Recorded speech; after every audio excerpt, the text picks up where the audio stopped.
أسلفتم في الأيام الخالية صدقت يا ربنا.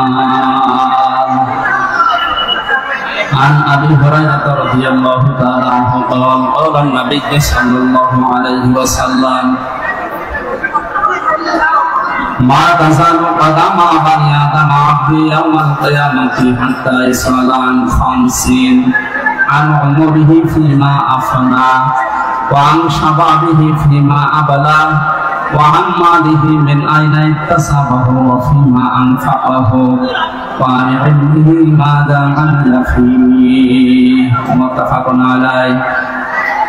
وقال تعالى في شأن رسوله إن الله وملائكته يصلون على النبي يا أيها الذين آمنوا صلوا عليه وسلموا تسليما. اللهم صل على سيدنا এইটা যদি ঘুরিয়ে দেন তো আমার কানের দিকে এটা ঘুরিয়ে দেন মাইকটা কানে ঘুরিয়ে দেন ওয়ালালি সাইয়্যিদিনা মাওলানা মুহাম্মদ রেখো মনেতে ভয় বান্দা খোদার দূর হয়ে যাবে বাধা সব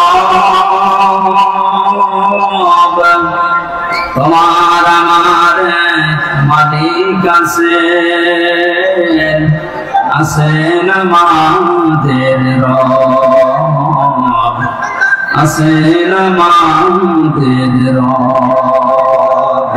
আল্লাহুম্মা সাল্লি আলা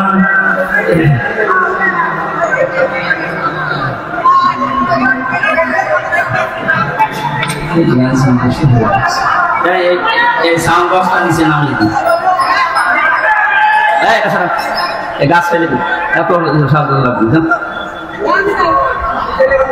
এটা নিচে নামিয়ে দিন, এটা নিচে নামিয়ে দিন। হ্যাঁ দেন, তার দিকে নামিয়ে দেন, তার দিকে নামিয়ে দেন, ওই নিচে নামিয়ে দেন।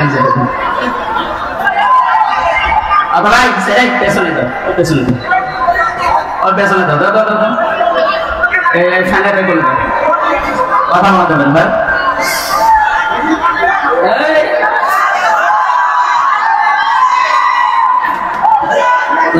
জায়গায় দিয়ে এলাকায়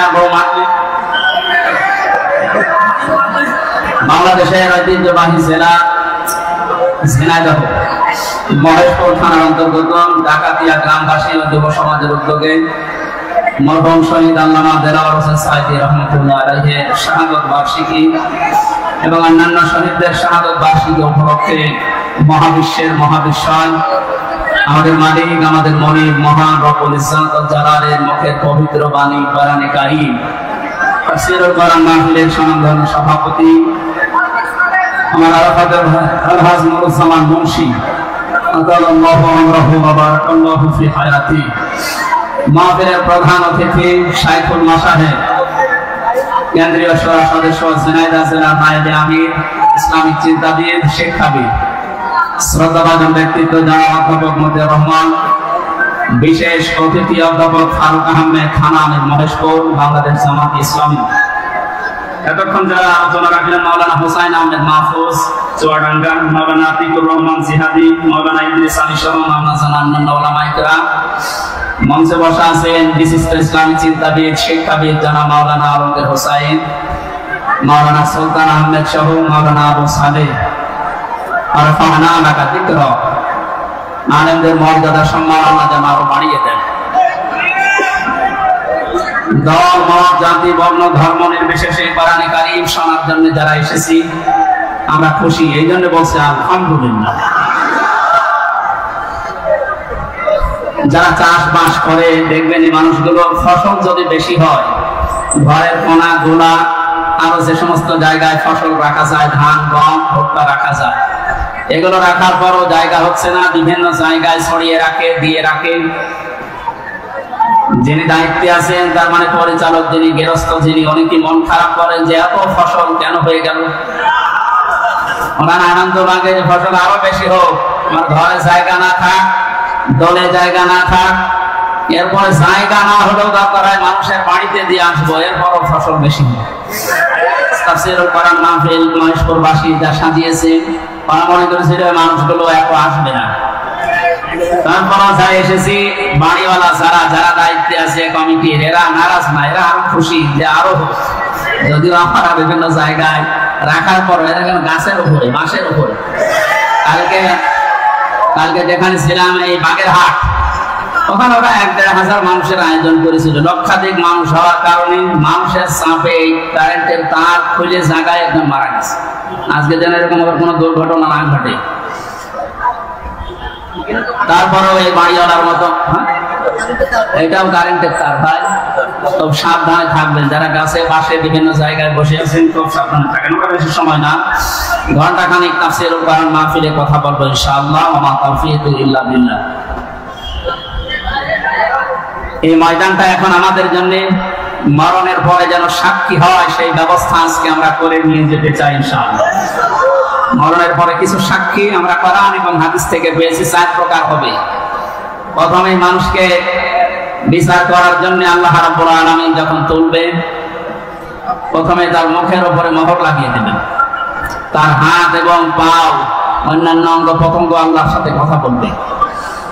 সূরা ইয়াসিনের 65 নম্বর আয়াতে আল্লাহ জানিয়েছেন, আল ইয়াউমা নাখতিমু আলা আফওয়াহিহিম ওয়া তুকাল্লিমুনা আইদিহিম ওয়া তাশহাদু আরজুলুহুম বিমা কানু ইয়াকসিবুন। জোরে বলেন আল্লাহু আকবার। আল্লাহ পাক বলেন, আজকের এই দিনে তোমার মুখ আমি সেলাই করে দিলাম, মুখে মোহর লাগিয়ে দিলাম, তোমার হাত এবং পা, অন্যান্য পতঙ্গগুলো আমি আল্লাহর কাছে তোমার বিরুদ্ধে পক্ষে সাক্ষী দেবে। এই জন্য এই সাক্ষীটা আমরা যেন ঠিক রাখি। আমাদের হাত, আমাদের পা, অঙ্গ পতঙ্গ যেন কিয়ামতে ময়দানে মহাশারে আমাদের বিরুদ্ধে চলে না যায়। এমন এমন কাজে হাত দিয়ে করা দরকার, এমন এমন কাজে পা দিয়ে করা দরকার, কিয়ামতে যেন এটা আমার পক্ষে দাঁড়িয়ে সাক্ষী দিয়ে আমাকে জান্নাত পর্যন্ত পৌঁছিয়ে দেয়। এই যে আইদিহিম, তোমাদের হাত, এই হাত মানে শুধু এই হাত না, তাফসীরের ভাষায় এসেছে হাত মানে ক্ষমতার হাত। এই 17 বছর ক্ষমতার হাত যারা অন্যায় ভাবে ব্যবহার করলেন বিভিন্ন চেয়ারে বসে, আপনি বলেন তো কি সওয়াব দেবেন কিয়ামতে আপনার এই হাত দিয়ে? আপনার মুখ তো থাকবে বন্ধ, কথা বলতে পারবেন না, আপনার এই হাত আপনার বিপক্ষে চলে যাবে। এজন্য আপনার জন্য আমাদের আফসোস হচ্ছে, আপনি 17 বছর জুলুম করার কারণে শুধু নিজের ক্ষতি করেননি, নিজের শরীর পর্যন্ত ক্ষতিগ্রস্ত করবেন, আপনার হাতও আপনার বিপক্ষে যাবে। প্রভাব প্রতিপত্তির হাত আছে। এলাকায় অনেকে ক্ষমতা ছিল না, কিন্তু প্রভাব প্রতিপত্তি ছিল, টাকা পয়সা, জমি জায়গা, অর্থ সম্পদের মালিক হওয়ার কারণে এগুলো জুলুমের পক্ষে কাজে লাগিয়ে মাসলুমকে আরো যেন জুলুম করা যায় সেভাবে ব্যবহার করেছিলেন। নিজের সাথে আপনি মিলান। তাফসীর মাহফিলে এসেছেন, অন্তত কিছু নিয়ে যান। আপনার মনের পরিবর্তন যদি কোরআন ঘটাতে না পারে, যেহেতু কিয়ামত পর্যন্ত হেদায়েতের বাণী নিয়ে আর কোন কিতাব আল্লাহ পাঠাবেন না, সুতরাং এর কথা শুনে আপনাকে হেদায়েত পাওয়া লাগবে। আল্লাহ যেন আপনাকে পরিবর্তন হওয়ার তৌফিক দান করেন, আমিন। এরপরে যে সমস্ত হাতের কথা আছে, এমনকি শরীরের এই হাতের ভেতরে আছে, এই হাত দিয়ে আমরা এমন কোন কাজ এখন থেকে মরণ পর্যন্ত আর না করি যেন আমার বিপক্ষে গিয়ে আমাকে আবার জাহান্নামে নিয়ে যায়। 2 নম্বরে আরজুলুহুম বিমা কানু ইয়াকসিবুন দিয়েছেন। আল্লাহ রাব্বুল আলামিন পায়ের কথা জানিয়েছেন। পা দিয়ে মানুষ শক্তিশালী কাজগুলো করে বেশি আমরা দেখি। এই পৃথিবীতে ইসলাম ধ্বংস করার জন্য, ইসলামকে উৎখাত করার জন্য এক শ্রেণীর মানুষ এখনো বিভিন্ন লাইনে শক্তি খাটিয়ে যাচ্ছে। এজন্য আমাদের পা, আমাদের হাত আমরা পক্ষে রাখি, আল্লাহর পক্ষে, কোরআনের পক্ষে, মানবতার পক্ষে। আল্লাহ তুমি তাওফিক দিও, আমিন। 2 নম্বরে সাক্ষী হয়ে দাঁড়াবে আপনার এই 2 কাঁধের উপরে যারা আছে এরা। আল্লাহ পাক জানিয়েছেন, কিরামান কাতিবিন ইয়ালামুনা মা তাফআলুন। সম্মানিত 2 জন লেখক তোমাদের সাথে আমি আল্লাহ দিয়েছি, এরা সব সময় তোমাদের ভালো মন্দ লিখতে আছে। সুতরাং এই সাক্ষীটা আরো কঠিন। এই যে দুইটা সাক্ষী 24 ঘন্টা আমাদের কাঁধের উপরে বসে লিখতেছে। আমার তো আফসোস হচ্ছে এই 15 বছরে অনেকের অনেক কিছু লেখা হয়েছে কিন্তু প্রকাশ হয়নি, তাই ধরা পড়েনি। টাকলা মোরাদের নাম শুনেছি আমরা। এই লোকের মাত্র 6 মিনিট 8 সেকেন্ডের একটা অডিও কল রেকর্ড ফাঁস হওয়ার কারণে তার সব চলে গেছে। এরকম বহু কল রেকর্ড ফাঁস হওয়ার অপেক্ষায় এখন সামনে আছে। ভাতের হোটেলের মালিক হারুনের মাত্র কয়েক সেকেন্ড, সব হারিয়েছে। আমরা হাসির জন্য বলছি না, আমাদের এখানে হাজারো মানুষ যারা অনেকের এরকম রেকর্ড আছে যেন ফাঁস না হয়। এই সমস্ত দুর্বৃত্তদের থেকে শিক্ষা নেওয়া দরকার। আমাদের জীবনেও বহু রেকর্ড আছে, ওর 6 মিনিট 8 সেকেন্ড ফাঁস হয়ে যদি সব হারায়, কিয়ামতের ময়দানে এই যে 2 জন বসে আছে এরা কিন্তু সব ফাঁস করবে। না জানি আমাদের আবার সব হারিয়ে যায় কিনা। 3 নম্বরের সাক্ষীর কথা আমি পেয়েছি। এই যে জমিনে বসে আছে, এই জমিনটা কিয়ামতে সাক্ষী দেবে, মহেশপুরের এই জমিন।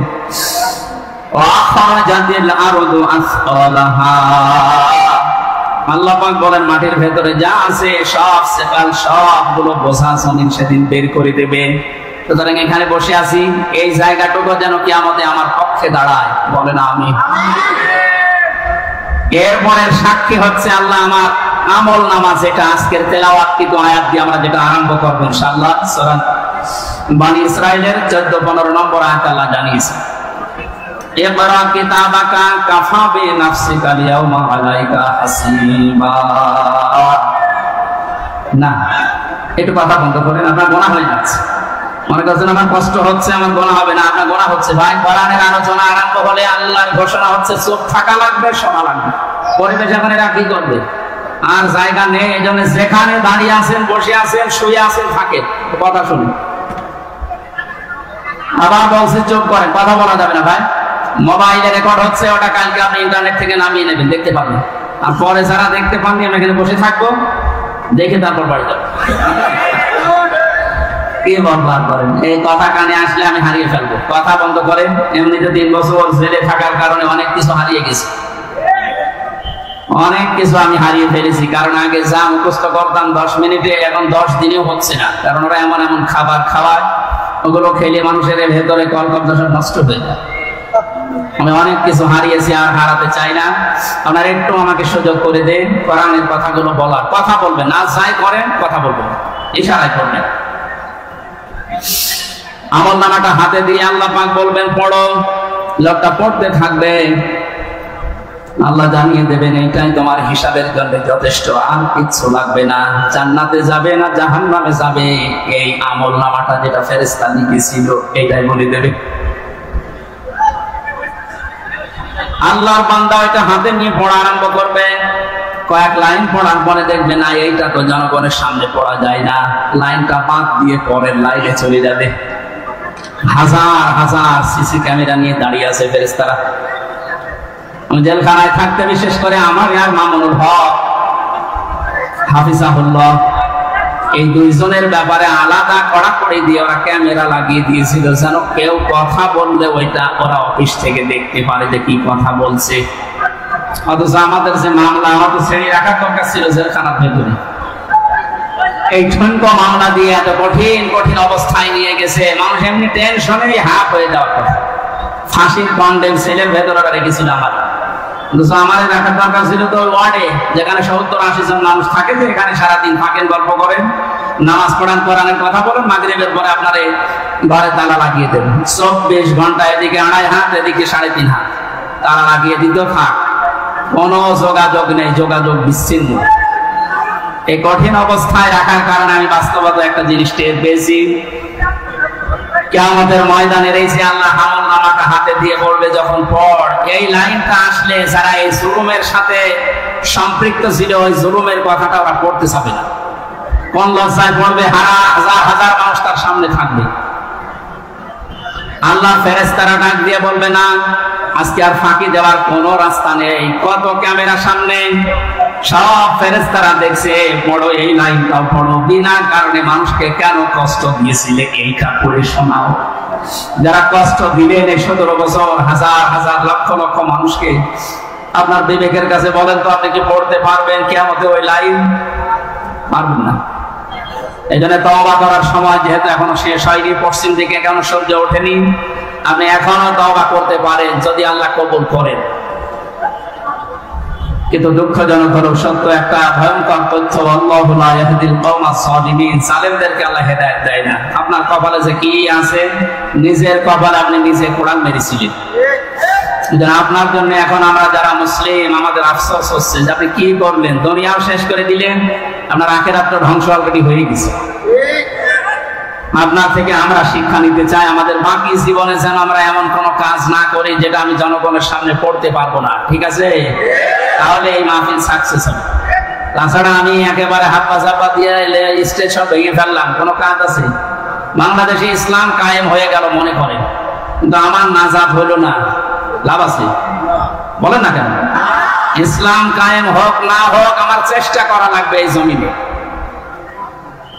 কারণ এই যে ইসলাম, এটা আল্লাহর তৈরি করা, আল্লাহর পাঠানো। আমি ইসলামের মালিক না, আমি ইসলামের খাদেম। আমি ইসলামের কি?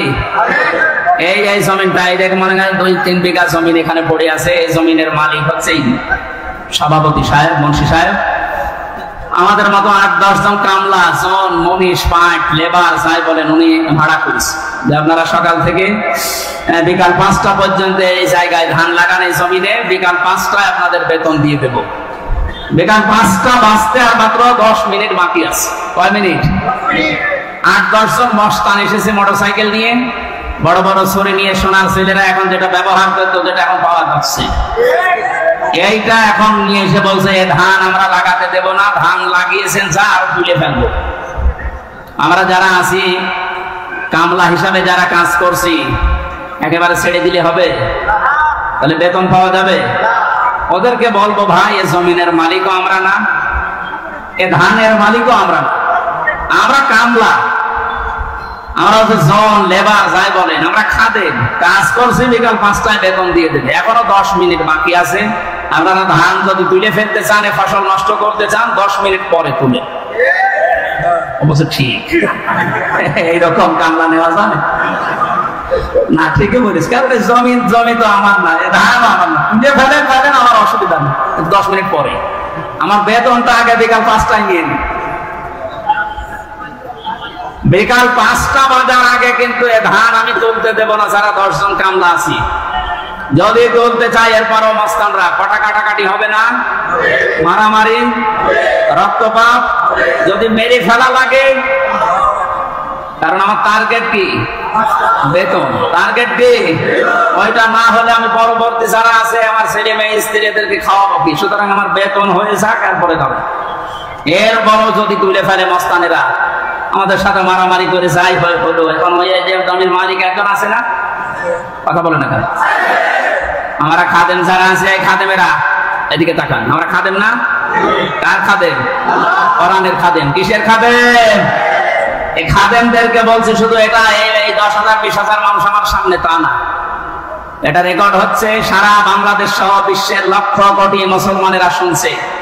175 কোটি মুসলমানকে খাদেম যারা, কোরআনের আল্লাহ দাস যারা, আমরা আল্লাহর গোলাম যারা, তাদেরকে বলছি জমিনে ইসলাম কায়েম করতেই হবে। এটা ফরজ না, চেষ্টা করে যাওয়া ফরজ। হলে ভালো, না হলেও আমার অসুবিধা নেই, আমার বেতন আছে বিকাল 5টায় জান্নাত। কথা বলে না কেন? কিন্তু বিকাল 5টা বাজার আগে, তার মানে জীবনের শেষ দিন। ওয়াবুদ রাব্বাকা হাত্তা ইয়াতিয়াকাল ইয়াকিন, সূরা হিজরের 99 নম্বর আয়াত। আল্লাহ বলেন ইবাদত করবা আল্লাহর ওই দিন পর্যন্ত যতদিন মরণ না আসে। সুতরাং মৃত্যু আসার আগ পর্যন্ত আমরা যারা খাদেম আছি, এই জমিনে আল্লাহর দ্বীন কায়েম করার চেষ্টা চালাবো। বাধা যদি কেউ দিতে আসে, তর্কাতর্কি হবে, এতদিন যেটা হয়েছে, হাতাহাতি হবে, এতদিন যেটা হয়েছে, রক্তপাত হবে, এতদিন যেটা হয়েছে, ফাইনাল এখন শুরু হবে, মেরে ফেলা লাগলে মেরে ফেলবে। এখন আর সাহস কেউ করবে না, এখন আর সাহস করবে না। এই জন্য তো দাড়ি কেটে পালাচ্ছিল। ইতিহাস তৈরি করে গেল লোকটা। তাহলে বোঝা যাচ্ছে এই দাড়ি, এটা মেকি দাড়ি, মানুষকে ধোকা দিয়ে বোকা বানিয়ে কোটি কোটি টাকার মালিক হয়েছে এই দাড়ি দেখি। নাম দিয়েছে কি? দরবেশ বাবা। এই যদি হয় দরবেশের অবস্থা, বাকি যেগুলো কিনছে ওদের চরিত্র কি? আমির হোসেন আমন আমি একটা লোকের ভিডিও দেখলাম, এই চরিত্র এত নিচে নেমেছে আমি এতদিন জানতাম না। সে নাউজুবিল্লাহ মিন যালিক। এদের সর্বোচ্চ নেতার যদি এই অবস্থা হয়, বাকিগুলো যে কোথায় যে কাক হয়ে পড়ি আছে আল্লাহ ছাড়া কেউ জানে। কয়েকজনের একটু ফাঁস হয় বলে আমরা জানি, ওদের প্রত্যেকের চরিত্র এরকম। বহু মানুষের সাথে মিশে দেখেছি এইটা। একবার চট্টগ্রাম থেকে আসার সময় এক বাসের ড্রাইভার পেছনে বসেছিলাম, বলছিল এই কথা যে কি বলবো, কিছু বলতেও পারি না, সইতেও পারি না। মাঝে মাঝে যখন বাস চালিয়ে যায় মনে করি ওই রকম কিছু পেলে চাপা আগে ওইটা দেব। কত রাগ একটা মানুষের তৈরি হলে এই কাজ করতে পারে বলেন তো? যদিও হত্যার পক্ষে আমি না, কিন্তু ঝিনাইদহ শহরে একজনের লাশ দেখলাম টাঙিয়ে জোতা দিয়ে পিটাচ্ছে। একটা মানুষকে কত ঘৃণা করলে লাশ টাঙিয়ে, তাও উলঙ্গ করে টাঙিয়ে রেখেছে। এরপরও আপনার লজ্জা হয় না? এরপরও সাপোর্ট করেন জালেমদের। আপনার তো বিবেক মরে গেছে। এতক্ষণ মাওলানা হুসাইন আহমেদ অনেক কথা বলেছে, সর্বশেষ কথা ছিল আয়না ঘর নিয়ে। এই কথা শুনলে অনেকে মনে করছে আয়না ঘর মানে চারিদিকে আয়না দেওয়া। কোনো আয়না নেই, কোনো আয়না নেই। আমি তো রিমান্ডে 10 দিন ছিলাম, কোনো আয়না নেই। যে অবস্থা তৈরি করেছেন আপনি, এর সাথে জড়িত যারা প্রধান থেকে শুরু করে নিম্ন পর্যন্ত, একটাকেও ক্ষমা করার মতো না। কারণ এরা ক্ষমা অযোগ্য হয়ে গেছে। ক্ষমা পাওয়ার জন্য যে যোগ্যতা দরকার এদের ভেতরে সেটা নেই। সুতরাং যারা বলছেন এদেরকে ক্ষমা করে দিলে হয় না, না, কিসের ক্ষমা? আপনি ব্যারিস্টার আরমান, যিনি তার স্ত্রী 8-9 বছর পর্যন্ত অপেক্ষায় ছিল, উনি আজকে একটা ভিডিও বার্তা পাঠিয়েছে যে আমি আশা ছেড়ে দিয়েছিলাম যে আমার পরিবারস্থ লোক মনে হয় আমি আর দেখতে পারবো না, কিন্তু আমার পরিবারের লোক আমার আশা ছাড়েনি। আপনি এই দৃশ্যটা একটু সামনে নিয়ে নিজের সাথে মিলান তো। আপনার জীবনেও কোনোদিন জালেমদের ক্ষমা করতে মনে চাইবে? কখনো চাইবে না। বাস্তবতা টের পাচ্ছেন না তার। 5 দিন 7 দিন 10 দিনে আপনার অবস্থা এরকম হয়ে গেছে। 8 বছর 10 বছর 12 বছর 14 বছর একজনকে মাটির নিচে এক ঘরের ভেতরে পচা খাবার দিয়ে আটকে রেখেছে। আপনার বিবেক বলে কিছু আছে? আপনি জানোয়ার চাই তো খান। মনে করলাম তাফসীর করব কি করে? দৃশ্যগুলো সব এখন চোখের সামনে ভাসছে।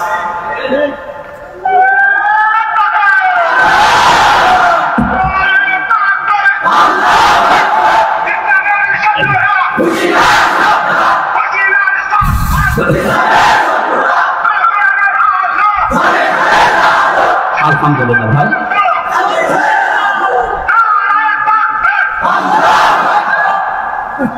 আমার ভাইরা, কোরআনে কারিমে আল্লাহ পাক জানিয়েছেন মায়াশফা শাফাআতান হাসানাতান ইয়াকুল লাহু নাসীবুম মিনহা ওয়া মায়াশফা শাফাআতান সাইয়্যাতান ইয়াকুল লাহু কিফলুম মিনহা ওয়া কানা আল্লাহু আলা কুল্লি শাইইন মুকিতা। এই পৃথিবীতে কোন মানুষ যদি ভালো কাজের, সৎ কাজের, কল্যাণমূলক কোন কাজের সুপারিশ করে, সহযোগিতা করে, রায় দেয়, ভোট দেয়, সাপোর্ট করে, সমর্থন জানায়, ওই লোকটা ভালো কাজ করে যে সওয়াব পাবে, আপনি ওই ভালো কাজে শুধু রায় দেওয়ার কারণে, সাপোর্ট দেওয়ার কারণে একই সওয়াব পেয়ে যাবেন। সুতরাং এই সুযোগ কিন্তু সামনে আসতেছে। ভালো কাজ করা যায় যে সমস্ত মানুষের দ্বারা, আপনি যদি ওই জায়গায় যেতে না পারেন, যারা ভালো কাজ করবে এদেরকে আপনি অন্তত সাপোর্ট দিয়ে, সহযোগিতা করে, রায় দিয়ে হলেও এগিয়ে যাবেন। কোনটা ভালো ভালো কাজ করে যত সওয়াব কিয়ামতে নিয়ে উঠবে, আপনি শুধু রায় দেওয়ার কারণে কিয়ামতে ওই সওয়াব নিয়ে উঠতে পারবেন। পরবর্তী শব্দ দেখেন ওমাই ইয়াশফা শাফাআতান সাইয়্যাতান ইয়াকুল লাহু কিফলুম মিনহা। কোন মানুষ যদি অন্যায় কোন কাজ করে আর এই কাজে যদি কেউ সাপোর্ট দেয়, রায় দেয়, ভোট দেয়, সমর্থন জানায়, খুশি হয়, ওই লোকটা অন্যায় করার কারণে যা পেয়েছে আপনি শুধু খুশি হওয়ার কারণে তাই পাবেন। এত জুলুম নির্যাতন দেখার পরও যদি কোনো মানুষ জালেমের পক্ষে রায় দেয়, ওই জালেম কিয়ামতে যেভাবে উঠবে আপনাকে আল্লাহ ওইভাবেই তুলবে। আপনাকে আমি বাঁচাতে চাই, আপনি তো অত বড় জালেম না, এজন্য আপনাকে আমি বাঁচাতে চাই। কোন জালেমের পক্ষে থাকবেন না। নবীজি বলেন তোমার ভাই জালেম হোক আর মজলুম হোক, তাকে সাহায্য করো। সাহাবী বলেন হে নবী, আমার ভাই যদি মজলুম হয় তাকে তো সাহায্য করা যায়, কিন্তু জালেম হলে তাকে সাহায্য করবো কিভাবে? নবীজি বললেন তোমার ভাই যদি জালেম হয় তাকে তোমার দায়িত্ব এই জুলুম থেকে ফিরিয়ে রাখা, এইটাই তাকে সাহায্য। সুতরাং জীবন দিয়ে যে মানুষগুলো জালেমের কবল থেকে আমাদেরকে মুক্তভাবে এই দেশে বিচরণ করার সুযোগ দিয়ে গেল, এই মানুষগুলো কিয়ামতের দিন যেন শহীদ এই শব্দ নিয়ে উঠতে পারে, বলেন আমিন। ময়দানে মাহশারে আমলনামাটা, কিতাবটা যখন আপনার হাতে আল্লাহ তুলে দেবে, বলবে তুমি নিজেই যথেষ্ট, জান্নাতে যাবে না জাহান্নামে যাবে। আমি আমার ঈমান থেকে কথা বলছি, কারো দিকে না তাকিয়ে এবার নিজের দিকে আয়াতের সাথে মিলিয়ে বলেন তো, এখনই যদি মারা যান আর এই বইটা যদি আপনার সামনে তুলে ধরে বলে, বল হামজা তুই এইটা পড়ে যা, জান্নাতে যাবি না জাহান্নামে যাবি? কাবা শরীফ যখন তাওয়াফ করে মানুষ, আমি 16 সালে গিয়েছিলাম, গত বছরও গিয়েছি, বাস্তবতায় যেটা দেখলাম, ষষ্ঠ চক্করে মানুষ একটা দোয়া পড়ে আল্লাহর কাছে, আল্লাহুম্মা ইন্না আলাইয়া হুকুকান ফীমা বাইনি ওয়া বাইনিকা।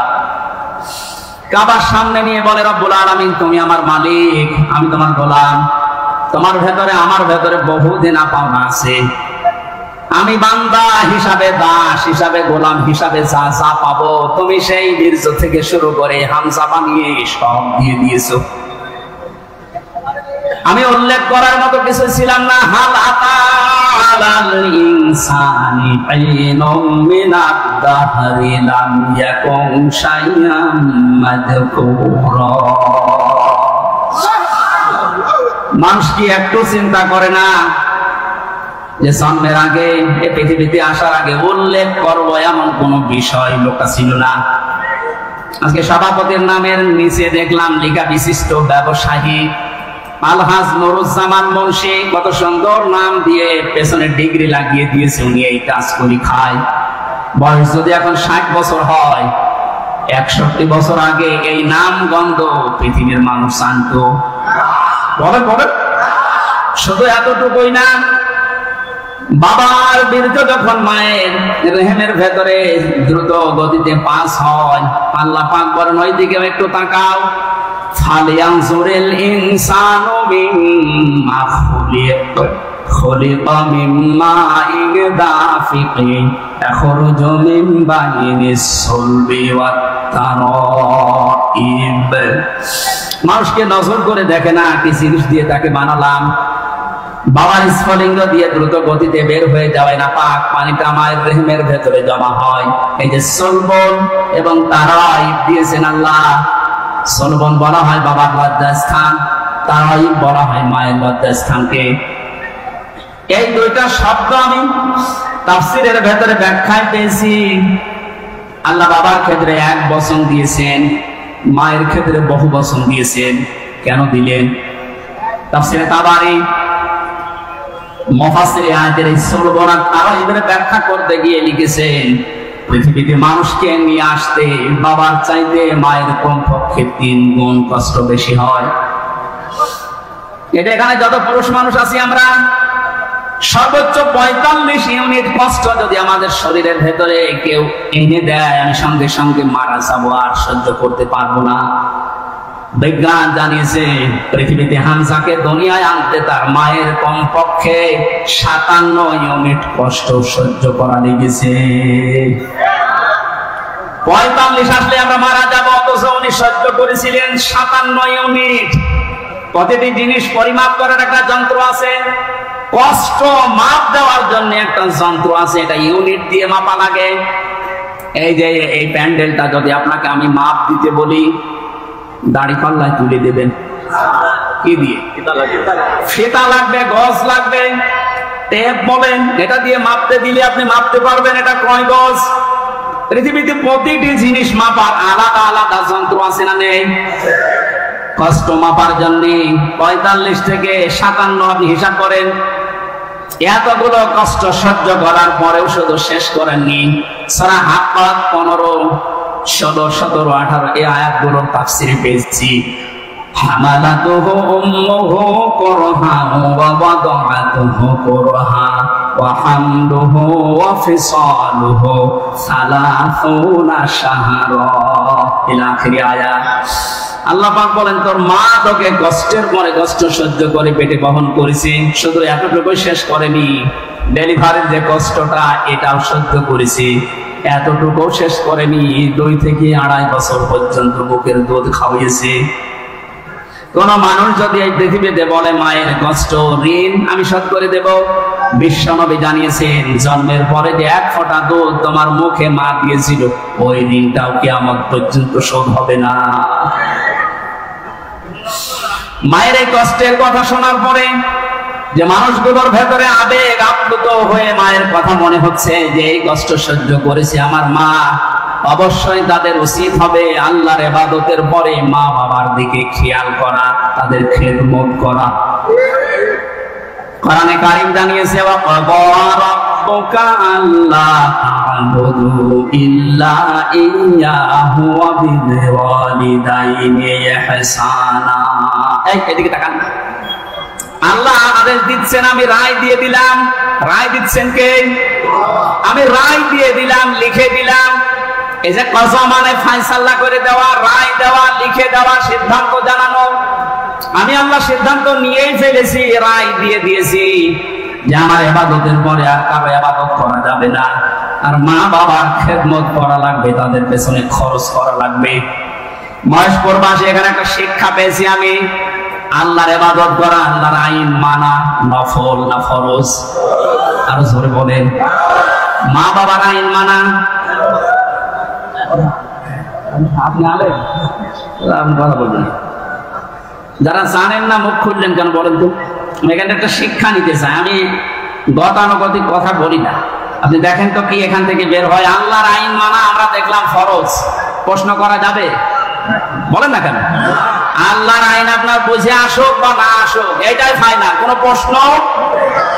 আল্লাহর আইন মানা কি? সবাই মুখ খোলেন তো কি? মা বাবার আইন মানা ফরজ। এটা মাঝখানে ওয়া আছে, মা বাবার আইন মানা ওয়াজিব না, ফরজ না, ওয়াজিব না। মা বাবার খেদমত করা ফরজ, আইন মানা শুধুমাত্র আল্লাহর ফরজ। কার? আরো জোরে বলেন। আর আল্লাহর পরে রসুলকে আল্লাহ শরীয়ত প্রণেতা বানিয়েছেন, শাহেদ। এজন্য উনি যে নিয়ম নীতিগুলো দিয়েছেন ওইগুলো ফরজ। মা বাবার আইন মানা ফরজ নয়, তাদের সেবা করা, খেদমত করা, টাকা পয়সা তাদের পেছনে খরচ করা, এই বলেন না কেন? কেন ফরজ? কেন? আল্লাহ রাব্বুল আলামিন দলিল দিচ্ছেন, ওয়াখফিদ লাহুমা জানাহা যুল্লি মিনার রাহমা। এইদিকে তাকান, এটা আলেন না? এটা শব্দটা আছে ওয়াখফিজ, খফজন মানে ডাউন করা, এরপরে ফল করা। খফজন মানে কি? ডাউন করার পরে ফল করতে দেওয়ার আরবি নাম ওয়াখফিজ বা খফজন। আল্লাহ বলেন খফজন করবে। জানাহান মানে ডানা, দিল্লুন মানে ছায়া হয় বা নম্রতা হয়। তোর যে ছায়া আছে ডানা, আর এই ডানার ছায়াটা এভাবে ডাউন করার পরে ফল করে দিবি। আমার প্রশ্ন হচ্ছে, যে পৃথিবীতে কোনো মানুষের ডানা আছে কি? এটা কি? তাহলে আল্লাহ এখানে এদন দিত বা আউদা দিত, এই শব্দ না দিয়ে জানাহুম পাখির ডানা আল্লাহ আমাদেরকে দিলেন। আল্লাহ মনে হয় জানে না তাই জানাহম দিলেন, পাখির ডানা আমাদেরকে ধার করিয়ে। কেন? ডানা আর দুনিয়ায় কারো নেই। পৃথিবীতে আর ডানা কারো আছে না নেই? কিসের আছে? আরে ভাই পাখির ডানাই তো দিয়েছে। পাখি বাদ দিয়ে পৃথিবীতে আর কারো ডানা নেই? আছে। এরোপ্লেনের ডানা আছে, হেলিকপ্টারের ডানা নেই? ওদের ডানাটা আল্লাহ এখানে লাগালেন না কেন? তাহলে তো আমাদের এই যে জানাহম দেওয়া লাগতো না। পাখির ডানার কথা দিয়েছেন এই জন্য তাফসীর মাহফিলে আসতে হয়। আপনারা শুনতেছেন? জানাহুন শব্দটা আল্লাহ পাখির কাছ থেকে ধার করে আমাদেরকে লাগিয়ে দিলেন, কারণ আমাদের এই হাতের ভেতরে পর নেই, এর ভেতরে মোলায়েম কোনো কিছু নেই, সব শক্ত। পালক আছে, পর আছে, মোলায়েম করার কোনো কিছু নেই, এটা শক্ত। কিন্তু পাখির ডানার ভেতরে পর আছে, পালক আছে, একটার পরে আরেকটা যখন লাগিয়ে দেয় সফট হয়ে যায়, কোমল নরম তুলতুলি হয়ে যায়। আল্লাহ এতটুকু শেষ করেননি, জানাহাত দল্লি মিনার রহমা দিয়েছে, যে পাখির ডানাটা শুধু ডানা এভাবে ডাউন করে না, ও যখন ডাউন করার পরে ফল করে দেয়, ও নিচে পাখির বাচ্চাগুলো যাবার পর একটা কিচির মিচির আওয়াজ দেয়। বাংলাতে এটা বলে অনির্বচন সুখ। কি বলে? একটা অনির্বচন সুখ অনুভব করার কারণে ভেতর থেকে আওয়াজ হয় কিচির মিচির। আমরা মনে করি কিচির মিচির না, এই আনন্দটা, এই আওয়াজটা পাওয়ার জন্য না। কি করে কি হয়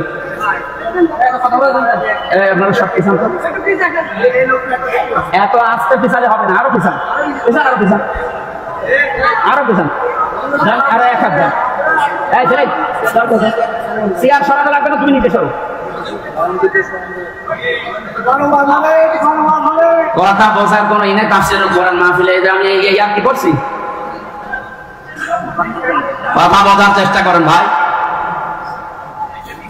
আল্লাহ রাব্বুল আলামিন পাখির দানাটা এই জন্যই দিয়েছেন মানুষকে বোঝাতে, পৃথিবীর বান্দা বান্দিরা, তোমার মা আর বাবা যখন শেষ বয়সে চলে যাবে, তারা যেন তোমার এই পাখির ডানার মতো হাতের যে ছায়া, এর নিচে পড়ার পরে যেন একটা আনন্দ অনুভব করে, যে আমার হামজা থাকতে অন্তত আমার আর কোনো চিন্তা নেই।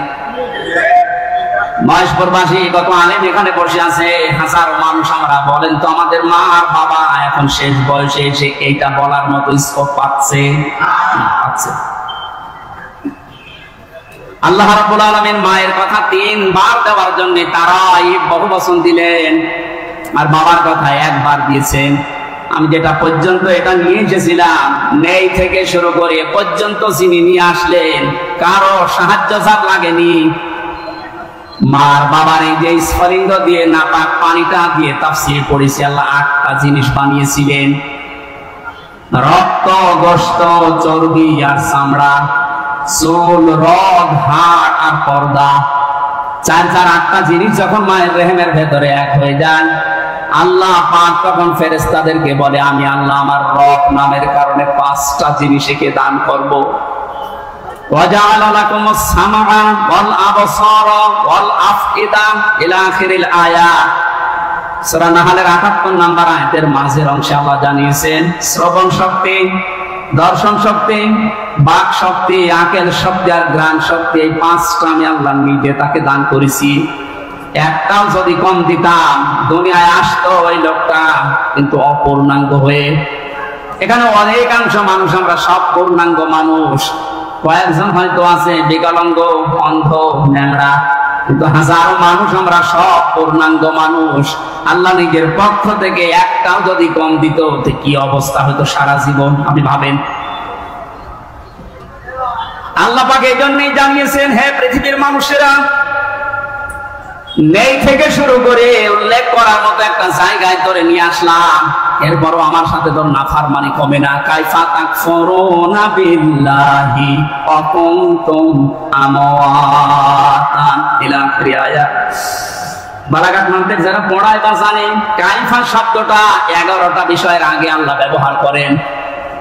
কাইফা শব্দের প্রথম ব্যবহার হচ্ছে মানতিকের কায়দায়। আল্লাহ বিশ্বাস হতে চায় না এমন জায়গাকে আল্লাহ কাইফা দিয়ে শুরু করেন। এটা এতক্ষণ যেটা বলছিলাম, বীর্য থেকে শুরু করে এ পর্যন্ত আনার পেছনে কারো কোনো অবদান নেই। মার বাবা শুধু এক বিছানায় ছিল, এতটুকু তাদের কাজ। বাকি যা করার বলেন তো কে করেছে? এই মানুষ এখান থেকে হামসা পর্যন্ত হবার পরে যখন নাফরমানি করে, তখন আল্লাহ কাইফা শব্দ দিয়ে শুরু করেছে, যে কি করে নাফরমানি করে আমার বিশ্বাস হয় না। কাবার গেলাপ ধরে মানুষ কিন্তু ষষ্ঠত করে এইটাই বলে এসেছি আমরা, রব্বুল আলামিন, আমি তোমার গোলাম হিসাবে, বান্দা হিসাবে বহু কিছু আমাকে তুমি দিয়েছো, ওই যে বীর্য থেকে এ পর্যন্ত, কিন্তু তুমি আমার মালিক হিসাবে আমার তো কিছু দেওয়া দরকার। আমি তো কিছুই তোমার আজ পর্যন্ত দিতে পারলাম না। তবে একটা জিনিস আমার আছে, বুঝি তোমার ওই রহমান, ওই গফফার, ওই গফুর নামের খাতিরে এই কাবা সামনে নিয়ে বলছে আমার মাফ করে দাও। এই জন্য যারা তাওবা করার জন্য এখনো রাজি হননি, এখনো পর্যন্ত শয়তানের ধোঁকায় পড়ে আছেন, সুযোগ আছে, আপনারা আশা করছি ফিরে আসবেন। আল্লাহ রাব্বুল আলামিন এই যে রাত 12টার পরে তাহাজ্জুদের সময়ে প্রথম আসমানে এসে আপনাদের মতো আমাদের মতো মানুষকে ডাক দিয়ে বলবো আসো ক্ষমা চাও, ভুল করে ফেলেছো ক্ষমা চাও। আমরা যেন ক্ষমা চেয়ে নিজের জীবনটাকে মুহাম্মদুর রাসূলুল্লাহ উম্মতে পরিণত করতে পারি, বলেন আমিন। মহেশপুরবাসী বান্দা যখন এটা পড়তে পড়তে কিছুক্ষণ যাবার পরে দেখবে না লজ্জা লাগে, পড়ার মতো না, আল্লাহ পাক বলবেন না পড়া লাগবে। আমার তো ওই দিবসের কথা মনে হয়ে এখন আফসোস হচ্ছে, আল্লাহ আমি কি সত্যি পড়তে পারবো? আমার এই 24 সালের এটা আগস্ট মাস, যদি আল্লাহ বলে প্রথম তারিখ পর্যন্ত তোরে মাফ করে দিলাম, তোর কোনো হিসাব নেই, শুধুমাত্র এই যে 17 তারিখ আজকে, এই 17 দিনের হিসাব দিয়ে জান্নাতে চলে যা। যত মানুষ এখানে আপনারা আছেন মুখে হাত দিয়ে বলেন তো 17 দিনের হিসাব এখনো জোগাড় করা সম্ভব হয়নি। হাদিস পড়েছিলাম, নবী বলেন মা তাসালু কাদামা বানি আদম আব্দি ইয়াউমাল কিয়ামাতি হাত্তা ইসালান 50। কিয়ামতের কঠিন ময়দানে প্রতিটি মানুষকে আল্লাহ তার নিজের সামনে দাঁড় করাবেন, প্রত্যেককে 5টা করে প্রশ্নের উত্তর জিজ্ঞাসা করবে। 5টা প্রশ্নের সঠিক জবাব দেওয়া ছাড়া কেউ সামনেও যেতে পারবে না, পেছনেও যেতে পারবে না, জায়গায় দাঁড়িয়ে থাকবে। শুধু মাইক ফাটিয়ে টেবিল ফাটিয়ে ফেলেন না, নিজের সাথে মিলান তো, জালেমদের কথা তো বাদই দিলাম, আমরা যারা মজলুম আছি তারা নিজেদের দিক থেকে 5টা বিষয় একটু মিলাই, গোসামিল দিয়ে উত্তর দিলে হবে না, নকল করে গোপালগঞ্জের মতো পাস করে চাকরি পেলে হচ্ছে না। আমাদেরকে দেয় না, 2.5 পেয়ে চাকরি পেয়ে যাচ্ছে। কত দুর্নীতি হয়েছে আপনি বা টের পাচ্ছেন? বাস্তবতায় মিলিয়েছেন আপনি একবারও? যে এই লোকটা নিজে আল্লাহর সামনে দাঁড়িয়ে আছে, আপনি নিজে মনে করেন দাঁড়িয়ে যখন আছে, আল্লাহ জিজ্ঞাসা করছেন হামসা বলো তো দেখি, একটা জীবন দিয়েছিলাম 60 বছরে, এই 60 বছরে কি করলে, জবাব সঠিকটা দাও। 2 নম্বরের বিষয় আল্লাহ দিয়েছেন যুবকদের বিষয়, এবং সাবাবিহি ফিমা আবলা, একটা যৌবনকাল দিয়েছিলাম 15 থেকে শুরু করে 45 বছর, এটা বিশাল একটা যৌবনকাল, এটা কোন কোন কাজে লাগিয়েছে বলো? আর যেহেতু যুবকদের কারণে দেশটা স্বাধীন হয়ে গেল, এই যুবকগুলো নাই পার পেয়ে যাচ্ছে। আমরা যারা যুবক আছি স্বাধীন দেশে এখনো পর্যন্ত পরিবর্তন হচ্ছে না, কি জবাব দেবো বলেন? আমার কিন্তু 60 বছরের ভেতরে যৌবনকালটা ছিল, আল্লাহ আলাদা করে যৌবনকালের কথা নবীজি বললেন কেন? এই কারণে জানিয়েছে, কারণ যুবকদের দ্বারাই সব কিছু পরিবর্তন করা সম্ভব, যেটা আমরা দেখতে পেলাম। এই যুবকদেরকে আমি আজকে মাহফিলে আহ্বান জানাই, শুধু এইটাই না, যেহেতু পরিবর্তন হওয়া আরম্ভ হয়েছে, সংস্কার হওয়া শুরু হয়ে গেছে, আগামীর বাংলাদেশকে ইসলামের হাতে তুলে দিয়ে আপনারা ক্ষান্ত হবে। যুবকরা যদি ইচ্ছা করে এটা করা সম্ভব কিনা বলেন তো?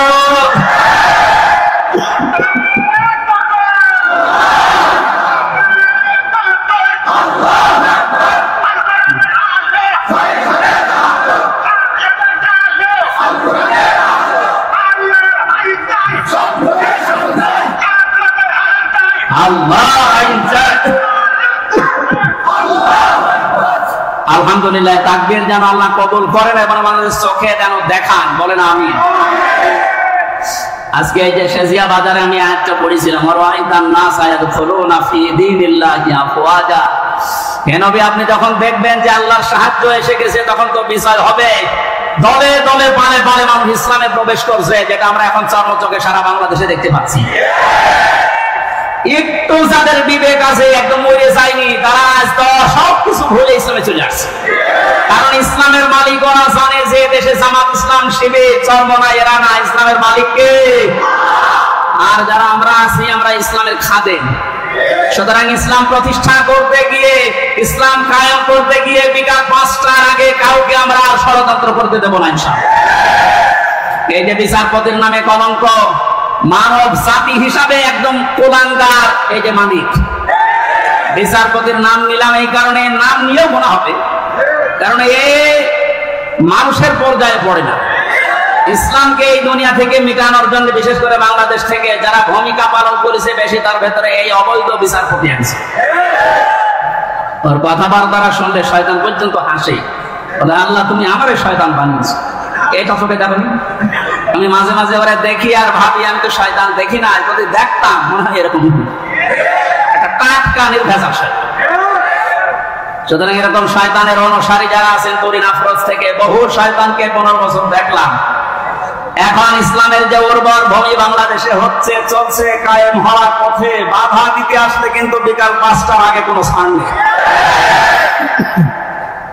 এটা তো গেল কামলাদে। আর যিনি জমির মালিক এই যে বসে আছে, উনি যদি এসে দেখে সব ধান নষ্ট করে ফেলেছে, এরপরে উনি কিছু বলছে না, তার মানে ওনার কোনো শক্তি নেই। বিশ্বাস করেন, মনে মনে চিন্তা করেন ওনার শক্তি নেই তা না, এখন হয়তো কিছু বলছে না, গোপনে ওনার কোনো কিছু আছে। যেদিন ধরবে ওদিন বাপ বলার সময় দেবে না, যেটা আমার আল্লাহ এখন মালিক হিসাবে করছে। ইন্না বাদশা রব্বিকা লাশাদীদ, তোমার রবের ধরা বড় শক্ত ধরা। নৌকা উঠে পালাতে গিয়েও পারে না, পারবে কি করে? কারণ ওরা তো আমরা ধরি না, ধরেছে কি? এদের কারণে হাজারে অবৈধ আইন মন্ত্রীর কারণে হাজার হাজার মানুষ আইনের এই জায়গায়, ন্যায় বিচারের জায়গায় অবিচার পেয়েছে বেশি। তার বাস্তব প্রমাণ আমি নিজে না, সিএমএম কোর্ট, জজ কোর্ট, হাইকোর্ট মিলিয়ে আমার মামলা কতবার তুলেছে। এই যে আমার মামা বসে আছে, মামা শ্বশুর, আমার চাচা ছিল ঢাকায়, বাবা তো ওগুলো বোঝে না ভালো, রাত দিন ধরে চাকরি করে বেটা, এরপরও রাত দিন এখানে ওখানে উকিল ধরে, উকিল ধরে করবে কি? কারণ যারাই ধরবে যত বড় উকিল ধরো, আর উকিল তো বসে আছে ওখান থেকে যতক্ষণ সিগন্যাল না পাবে আমার নাকি বের হওয়ার কোনো একটা বিচার হলো। আর প্রতিদিন টিভির সামনে এসে সন্তানদের নাকি লেকচার দিচ্ছে যে আমরা ন্যায় বিচার কায়েম করে ছড়ি দিচ্ছি। এই ন্যায় বিচার আমার মতো মূল্য চুরির মামলায় যদি 33-32 বার হাইকোর্টে মামলা ওইটা জামিন না দেয়, কিসের ন্যায় বিচার? যেটা এখন সব পরিষ্কার হয়ে গেছে। 15 বছরে কোনো ন্যায় বিচারে দেশে কায়েম হয়নি, পুরাটা হয়েছে অবিচার। আল্লাহ যেটা নিতে এখন ধরেছে, এই জন্য সাবধান। আল্লাহ এমনি কিছু বলছে না। অনেকে মনে করছে এত কিছু করে কিছু হয় না, এখন কিছু টের পাচ্ছে। আলেমদের মাথায় দড়ি দিয়ে ছাগলের মতো গরুর মতো যখন টেনে নিয়েছে, তো ওই কোটে বারান্দায় দাঁড়িয়ে অনেক শয়তান দেখলাম হাসতেছে আর টিপ্পনি কাটতেছে। যে দেশে আর হুজুর নেই, আমির হামজা, মাওলানা মামুনুল হক এরে ধরলো, আর হুজুর নেই দেশে, তাদের কত সুন্দর সুন্দর কথা, ফেরেশতার মতো কথা বলে, আর এরা উঠলে শুধু রাজনীতি করে, ধরেছে ঠিকই হয়েছে। তখন আপনি টের পাচ্ছেন কি হচ্ছে? 10 দিন আগে যে লোকটা আইন পুরা চালাতো, সেই লোকটার পক্ষে একটা উকিল পর্যন্ত এখন দাঁড়াতে রাজি। এইটাই আল্লাহ ধরা। এটা কার ধরা? এই জন্য জমিনের মালিক যিনি, উনি যদি ধরে বাপ বলার কিন্তু সময় পাবেন না। আমরা এখন এই আয়াতটা আল্লাহকে বলছি, আল্লাহ তুমি আমাদেরকে দেখাও যে দরে দরে মানুষ ইসলামে প্রবেশ করছে, এটা যেন আমরা দেখতে পাই, চর্ম চোখে দেখতেছি, এটা যেন আরো বৃদ্ধি বাড়ে। জোরে বলেন আমিন। কারণ জমিনে বহু মানুষ এই 52-53 বছর চালিয়েছি, আমরা দেখলাম না? বাবা চালিয়েছিল, স্বামী চালিয়েছিল, চাচা চালিয়েছিল, বউ চালিয়েছে, ভাবি চালিয়েছে। এক কথা বলছেন না? এটা কোরআন দিয়ে চললে দেশটা কেমন দেখা যায়, এটা এখনো আমরা দেখি না। এখন আমরা সবাই একমত, দলমতার নেই। কোরআন দিয়ে এই দেশ চললে কেমন দেখা যায়, ওইটা আমরা এই চোখে দেখতে চাই। তারা দেখতে রাজি আছেন? দেখে লিল্লাহি তাকবীর।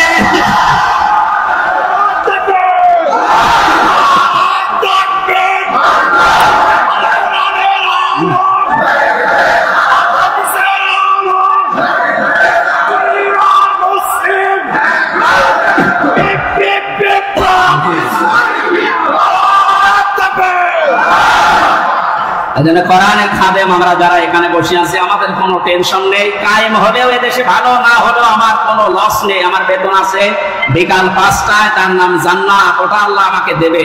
কারণ বিকাল 5টা পর্যন্ত জমিটা একটু দেখে শুনে রাখতে পারলে উনি যেমন বেতন দেবে, আল্লাহ আমাদেরকে জমিনে কাজ করার জন্য বেতন দিতে পারে না।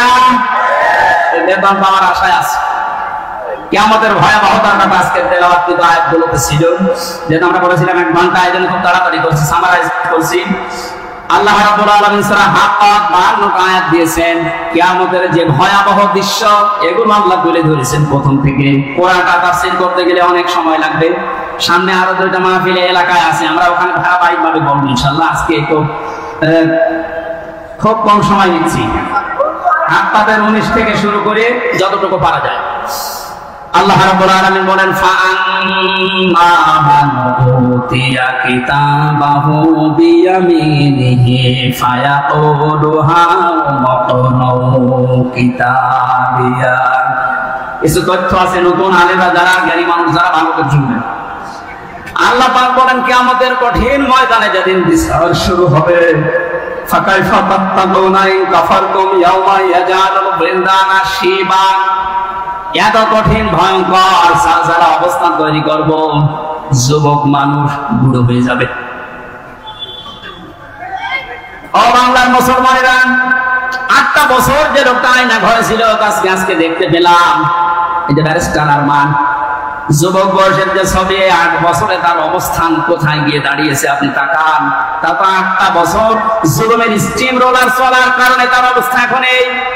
অথচ আল্লাহ জানিয়েছেন কিয়ামতে এমন ভয়াবহ অবস্থা তৈরি করব, দৃশ্য দেখেই মানুষ সঙ্গে সঙ্গে যুবক মানুষ বুড়ো হয়ে যাবে। ওনার বুড়ো হতে সময় লেগেছে 8 বছর, কিয়ামতে আমার বুড়ো হতে সময় লাগবে কয়দিন? মুহূর্তের ভেতরে চোখের পলক পড়তে বুড়ো হয়ে যাবে মানে যুবক মানুষ। কি অবস্থা হবে এবার ভাবেন।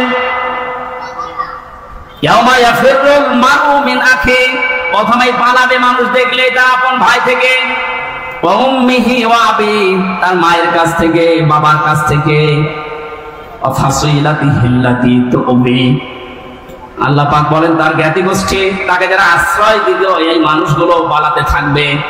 ও দুনিয়ার মানুষেরা, পৃথিবীতে আমরা বিপদে পড়লে, হামলা মামলার শিকার হলে আগে ভাই আগিয়ে আসে, বাবা আসে, বংশের লোক আসে, জ্ঞাতি গোষ্ঠী যে দল করি ওই দলের লোক আসে। আল্লাহ পয়েন্ট আকারে ওগুলো আগে দিয়েছেন যে এইগুলো আগে পালাবে। একটা বারের জন্য আপনার বিবেকে নাড়া দেয় না যে এইগুলো যদি পালায়। যারা ধোঁকা দিয়ে অনেককে 15 বছর বোকা বানিয়ে রেখেছিল পীরের নামে, হাজার হাজার লক্ষ লক্ষ ভণ্ড বেরিয়ে যে কোনো চিন্তা নেই আমরা আছি, ওরা আগে পালাবে। আমরা বিবেককে একটু রায় দেয় না যে মা যদি পালায়, বাবা যদি বলে না আমি বিয়ে করিনি, সন্তান পাবো কোথায়? আমার তো আয়াত পড়ার পর বিশ্বাস হয় লক্ষ কোটি পীরেরা বলবে আল্লাহ দুনিয়া আমি পীর ছিলাম, মুরিদ পাবো কোথায়? এই জন্য কোন ভণ্ডের উপরে আশা আকাঙ্ক্ষা ভরসা না করে নিজের কাজের দিকে ভরসা করেন। আল্লাহ বলেন তোকে পড়তে দেবো, পড়, ধরে আমল নামাটা পড়।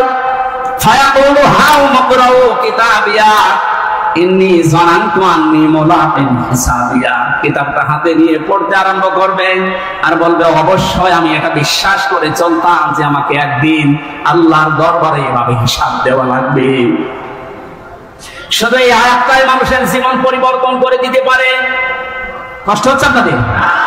আয়াতটার তাফসিরে আমি তাবারিতে পড়েছি, খলিফাতুল মুসলিমিন হযরত ওমর রাদিয়াল্লাহু তাআলা আনহু তার সন্তানটাকে ভর্তি করলেন মাদ্রাসায়।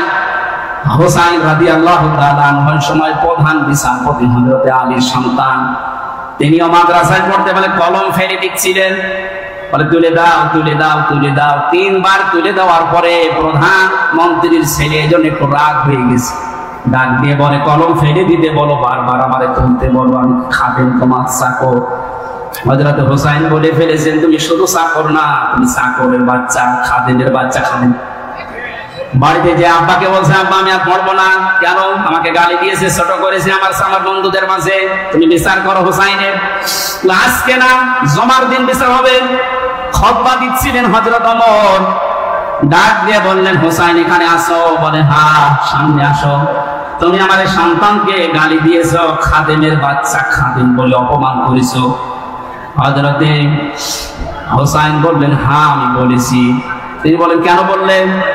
হযরতে হুসাইন ওখান থেকে দাঁড়িয়ে বলে খলিফা বুকে হাত দিয়ে বলেন তো আপনি কি আমার নানা খাদেম ছিলেন না?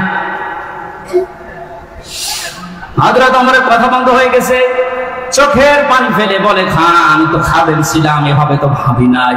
আমি যে খাদেম ছিলাম এটা তো আমি তো জানি। তুমি কি লিখে দিতে পারবে যে আমি খাদেম ছিলাম? তোমার নানা কাগজ নিয়ে আসেন। খেজুর পাতা নিয়ে এসেছে, লিখে দিলেন, এই ওমর আমার নানা খাদেম ছিল, আমি দেখেছি, এটি হোসাইন ইবনে আলী, সই করে দিলাম। কাগজটা হাতে নিয়ে হযরত ওমর বলে, নবীর সাহাবীরা বিচার হয়ে গেছে। ছোট মানুষ আব্দুল্লাহ ও তো বোঝে না, বলে কি বিচার করলে বাবা, তুমি তো এখনো মাইক শুরু করনি। হযরত ওমর বলে, সন্তান, যে বিচার করি সেটা দুনিয়া না, মরণের পর কাজে লাগবে। আমি এমনি জনান্ত আন্নে মুলাকিন হিসাবিয়া, আমি বিশ্বাস করে দুনিয়ায় চলি যে আমাকে হিসাবের মুখোমুখি হওয়া লাগবে। আমি আমার 26 বছর বয়সে মুসলমান হয়েছি, বাকি এই কয় বছর ইবাদত বন্দেগী চাই করলাম, হিসাব দিতে পারবো কিনা জানি না। মারা যাওয়ার পরে কাগজটা আমার কাফনের ভেতরে দিয়ে দিও। আল্লাহ যখন আমাকে তার সামনে তুলে ডাক দিয়ে বলবে হিসাব দাও, জীবনে কিছুই যদি কবুল না হয়, এই কাগজটা আল্লাহকে দেখিয়ে বলবো, রব্বুল আলামিন, তুমি আমার জীবনের কিছু যদি পছন্দ না করো, তোমার ভালো না লাগে, কাগজটার দিকে তাকাও, তোমার নবীর নাতি লিখে দিয়েছে আমি নবীর খাদেম ছিলাম, এই ওসিলাই হলেও তুমি আমাকে মাফ করে দাও। জবাব দেওয়া, হিসাব দেওয়া কিয়ামতের ময়দান, এটা তাদের কোন পর্যায়ে ছিল? তারা কি বিশ্বাস করতো হিসাবিয়া? আর আমরা কোথায় আছি?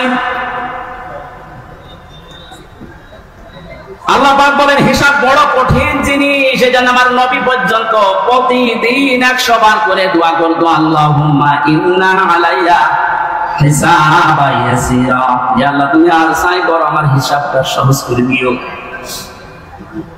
নবী মাঝে মাঝে বলতেন, সাহাবীরা, আল্লাহর দয়া ছাড়া হিসাব দিয়ে কেউ জান্নাতে যেতে পারবে না। সাহাবীরা বলেন, হুজুর আপনি? বিশ্বনবী বলেন, আমারও সম্ভব না আল্লাহর দয়া ছাড়া হিসাব দিয়ে জান্নাতে যাওয়া। বাংলার মুসলমানেরা যারা আগে পেছনের সব অপরাধ আল্লাহ মাফ করে দিয়েছে, এই মানুষটা যদি 100 বার হিসাবের বিষয়ে চিন্তা করে 24 ঘন্টায়, আমাদের কতবার হিসাব আসা দরকার? যে হিসাবটা যত বেশি আসবে, এই দেশ থেকে দুর্নীতি তত বেশি পালাবে। আজ এক একটা মন্ত্রী, এক একটা নেতার ঘরে যত টাকা, যত স্বর্ণ পাওয়া যাচ্ছে, এর একটাই কারণ, এরা কোনোদিন বিশ্বাস করে না যে আর একটা জায়গা আছে যেখানে হিসাব দেওয়া লাগবে। এখন যারা দায়িত্বে আছেন, পরবর্তীতে যারা আসবেন, তারা 100 ভাগ বিশ্বাস করে ওই জায়গাগুলোতে যাবেন যে আমি আর চাই করি, আমাকে কিন্তু হিসাবের মুখোমুখি হওয়া লাগবে। বাংলার দুদক না, বাংলার বিচারপতি না, আমার যে নিয়ালাই সাল্লাল্লাহু বিআহকামিল হাকিমিন, সব জায়গায় বড় বিচারপতি যিনি, ওনার সামনে আমার হিসাব দেওয়া লাগবে। কথা বলেন ঠিক কিনা? আমি হামজা সহ যত মানুষ এখানে বসে আছি, প্রত্যেককেই যেন এই আয়াতটা নিজের সাথে মিলিয়ে আল্লাহ আমাদের হিসাব যেন সহজ করে দেন, বলেন আমিন। আল্লাহ ফি ঈশাতির রাদিয়া, এই লোকটাকে আল্লাহ সন্তোষজনক জীবন দান করবেন। এইদিকে তাকানে ভাই, যে তথ্যটা বলার জন্য এতক্ষণ পর্যন্ত এদিকে ওদিকে আমি ছড়িয়েছিলাম, এইবার সে পর্যন্ত এসেছি, আলেমদেরকে বলছি, ফাহুয়া ফি ঈশাতির রাদিয়া, আল্লাহ পাক বলেন তাকে সন্তোষজনক জীবন দান করব। সন্তোষজনক জীবন কি? ফি জান্নাতিন আলিয়া, সুউচ্চ মাকাম জান্নাত যেটা, ওখানে আল্লাহ তাকে পৌঁছিয়ে দেবেন। কুতুফুহা দানিয়া, যার ফলগুলো হাতের নাগালে এসে নাড়াচাড়া করবে। কুলু ওয়াশরাবু হানিয়ান বিমা আসলাফতুম ফিল আইয়ামিল খালিয়া, আল্লাহর পক্ষ থেকে ঘোষণা করবে, খাও, পান করো, মন মতো খাও, কারণ এই খাবারগুলো তোমাদেরকে জালেমরা দুনিয়ায় খেতে দেয়নি, এরকম হারামে জালেমরা থাকতে দেয়নি। 15 বছর অনেকে এই বাংলাদেশে নিজের স্ত্রীর কাছে রাখতে পারে নাই, নিজের ঘরে মাথা দিয়ে ঘুমাতে পারে নাই। এই কথা বলে না কেন? আম বাগানে, বাঁশ বাগানে, এমনকি ধানের ক্ষেতের ভেতরে মশারি টাঙিয়ে 15 বছর কাটিয়েছে এমন মানুষের দেশে আছে। আল্লাহ পাক যেন তাদেরকে হাত ধরে ধরে বলছে, কুলু ওয়াশরাবু হামিয়া বিমা আসলাফতুম ফিল আইয়ামিল খালিয়া, এতদিন যা খেতে পারোনি এখন মন মতো খাও। আমার মনে হয় সেই সময় আমাদের সামনে এসে গেছে। আল্লাহ যেন আমাদের আয়াতটা জীবনের সাথে মিলিয়ে দেন, বলেন আমিন। সন্তোষজনক এই জীবনে যাবার আগে যে বিষয়গুলো আল্লাহ সামনে নিয়ে এসেছিলেন, তার 1 নম্বরে ফাআম্মা মান সাকুলাত মাওয়াজিনুহু ফাহুয়া ফি ঈশাতির রাদিয়া, মানুষকে আল্লাহ মাপ দেবেন মিজানের পাল্লায়। কিসের পাল্লায়? জবান খোলেন। মিজান মানে না, মিজান মানে মানদণ্ড। মিজানের পাল্লায় আল্লাহ মাপ দেবেন মানে মানদণ্ড সামনে নিয়ে আসবেন। হাইকোর্টের সামনে দেখেন একটা দাড়ি পাল্লা দেওয়া আছে, এ দাড়ি পাল্লায় ওজন দেয় কি? ওটা ন্যায় বিচারের মানদণ্ড। সরকারে দেশের মানুষকে বোঝাতে চায় সারা দেশে অবিচার হতে পারে, হাইকোর্টে আসলে দাড়ি পাল্লার মতো ন্যায় বিচার পাবা? দুইটাই সমান না, একটাকে একটু এদিক ওদিকে আছে, একেবারে সমান সমান দেখবেন। আজকে এই ভুলটা ভাঙা লাগবে। আমার যতটুকু ধারণা, আমি লেখাপড়া করে যা পেয়েছি, এই ভুলটা যদি বাংলার জমিনে আজ ভেঙে যায়, হাজার হাজার মানুষ সঙ্গে সঙ্গে উঠে যাবে। দেখেন তো আপনি মেলাতে পারেন কিনা। আমি প্রথমে যে উদাহরণ দিকে দুইটা জিনিসের নাম বলেছিলাম, প্রতিটি জিনিস পরিমাপ করার জন্য আলাদা আলাদা জিনিস পাওয়া যায়। আমি গত 10 দিন 7 দিন 8 দিন ছিলাম মালয়েশিয়া, সিঙ্গাপুর, ওইদিকে থাইল্যান্ডের। ওখানে যে আলোচনার বিষয়গুলো সাবজেক্ট আকারে দিয়েছিল তার ভেতরে এই মাওয়াজিন ছিল। মানে মাওয়াজিনের অর্থ আপনি বের করেন তো, একটা একটা করে 99টা অর্থ আমি আবিধান থেকে বের করেছি। এক একটা শব্দের ব্যাখ্যা করার জন্য আমার আলাদা আলাদা সময় দিয়েছি, কারণ ওই দেশে অনেক বড় বড় শিক্ষিত মানুষ স্টেজে থাকে, মসজিদের ভেতরে অথবা অডিটোরিয়ামে হয়। এখান থেকে আমি যেটা নিতে পেরেছি, এই যে মাওয়াজিন দিলেন, মিজানের পাল্লার এই মাপটা যদি আপনি পরিষ্কার করতে না পারেন, ক্লিয়ার হতে না পারেন, আপনার অপরাধ প্রবণ জীবন থামবে না। প্রতিটি জিনিস পরিমাপ করার জন্য একটা উদাহরণ দিয়েছিলাম, এটা পরিমাপ করার জন্য ফিতা লাগে, চাউল পরিমাপ করার জন্য বাটখারা লাগে, কি লাগে বলেন বলেন? তেল পরিমাপ করার জন্য লিটার লাগে, সিসি লাগে। কেউ যদি এখন তেল মাপ করার জন্য ফিতা দেয়, মাপতে পারবে? এইটা মাপ করার জন্য দাড়ি পাল্লা দেয়, মাপতে পারবে? তাহলে প্রতিটি জিনিস মাপ করার জন্য আলাদা আলাদা যন্ত্র পাওয়া যায়। কিয়ামতে আল্লাহ সন্তোষজনক জীবনে আপনার পৌঁছে দেবে। এখানে যাবার আগে একটা কাজ সে করবে, মাপ। কি মাপ? মানে পরিমাপ। এই যে মিজানের পাল্লা বলছেন আপনি, মানদণ্ডে আল্লাহ মাপ দেবেন। আবার বলছি, ভালো করে শুনবেন, গীবত করবেন না কিন্তু বাইরে যে। প্রতিটি জিনিস যদি পরিমাপ করার জন্য আলাদা আলাদা যন্ত্র থাকে, কিয়ামতের দিন আল্লাহ মিজানের পাল্লায় মাপ দেবে কি? আমল। আমল কি মাপ দেবে? বলেন বলেন। আমল মানে কাজ, আমল মানে আরো জোরে বলেন। কাজ মাপার জন্য দাড়ি পাল্লা লাগে, ফিতা লাগে, লিটার লাগে, কি লাগে? কে বলেছে না? কে ছাত্র ক্লাস করাচ্ছে আমরা জানি। এটার জন্য তো আসতে হয়। মাপ দেওয়ার জন্য পৃথিবীতে গুরুত্ব লাগে। কাজ যদি কেউ মাপতে চায়, আমি কাজ মাপবো, কেজি দিয়ে মাপা যাবে যে কয় কেজি কাজ। আপনি কি ধরনের বিশ্বাস করেন কিয়ামতে আল্লাহ এইদিকে আমল করে দেবে আর এদিকে বদ আমল? আমল মানে কাজ, কাজ কি 5 কেজি হয়? কি বুঝেছেন এতদিন? আল্লাহ মাপ দেবে কি? আমল। আমল এটা ক্লাস চলছে, জবাব দেন তো ছাত্রের মতো। আমল মানে বাংলায়, আমল মানে বাংলায়, আবার বলেন আমল মানে বাংলায়, আরবিতে আমল, আরবিতে, ইংরেজিতে জিনিস সবই এক। জিনিস সবই কি? মাথায় যেটা আছে এটার এই দেশের নাম চুল। আপনি পাকিস্তানে চুল কেটে দেন, কি আমাদের আগে কাটবে না? জিনিস তো একই, নাম বিভিন্ন দেশে বিভিন্ন জিনিস, নাম এক না? জিনিস কি এক না দুই? আমল, ওয়ার্ক, কাজ সব এক।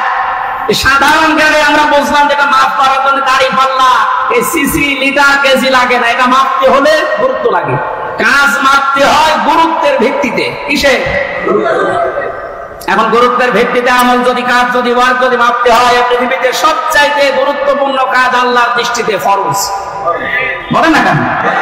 এরপরে ওয়াজিব, এরপরে সুন্নাত, এরপরে নফল, এরপরে মুস্তাহাব, এরপরে মুবাহ। সিরিয়াল আকারে ধরে। আপনি সারা জীবন মুবাহ, সুন্নাত, মুস্তাহাব হাজার হাজার করেছেন, নফল, কিন্তু ফরজ ওয়াজিব করেননি। ওনার গুরুত্ব থাকবে কাজে? বলেন। এই স্টেজের গুরুত্ব কি? এই যে সামিয়ানা আর এই খুঁটি, এই দুইটা আসল জিনিস। এর ভেতরে আরো অনেক অন্য জিনিসও আছে, না দিলেও অসুবিধা নেই। এই যে লাইট যদি না দেয় নিশ্চিত থাকবে না, এই টেবিলটা না দিলে থাকবে না, এটা না দিলে বিউটিফাই হবে না। কিন্তু স্টেজ তো মানুষ বলবে যে সামিয়ানা আছে, খুঁটি আছে। আপনার জীবনে ফরজ কাজ 500, কয়টা? আপনি কোরআন পড়েন 500 শরীয়তের বিধান পাবেন। 499টা আপনি করেছেন, একটা করেননি, আপনার পুরা জীবনের সব আল্লাহ বাতিল করে দেবে। এটা বাতিল যে করিয়ে দেবে কোথায় পেলেন বলেন? আমি বেশি সময় নিয়ে ফেলছি, আর 5-7 মিনিট থাকবেন না। এই যে নামাজ, আমরা যারা এশার নামাজ পড়লাম, এশার নামাজের ভেতরে ফরজ ছিল 13টা, 12টা আদায় করেছে কেউ, একটা আদায় করে নাই। ওর নামাজে সওয়াব হবে 5টা। কি? 0, 0, কিচ্ছু হবে না। এটা যেমন সহজে বুঝেছেন, কোরআনে কারিমে আল্লাহ 500 আয়াত শরীয়তের বিধান ফরজ এটা দিয়েছেন, 499টা মেনেছেন, একটা মানেননি, আপনার জীবনের সওয়াব হবে 0, 0, কাজের কোনো গুরুত্ব নেই। কিয়ামতে আল্লাহ যখন মাপবে একেবারে 0 হয়ে যাবে। এই পাল্লাটা ভারী হয়ে যাবে। আমি আশা করি বোঝাতে পেরেছি। এই জন্য জীবনে ফরজ যেন না বাদ যায়। কথা বুঝেছেন? নামাজ পড়া যেমন ফরজ, রোজা রাখা ফরজ, হজ করা ফরজ, সম্পদ থাকলে যাকাত দেওয়া ফরজ, দিন কায়েম করার চেষ্টা করা কি? এইটাকে কেউ যদি রাজনীতি দুনিয়ার কাজ মনে করে এড়িয়ে যায়, কিয়ামতে ওকে যখন আল্লাহ মাপ দেবে কাজের গুরুত্বের ভিত্তিতে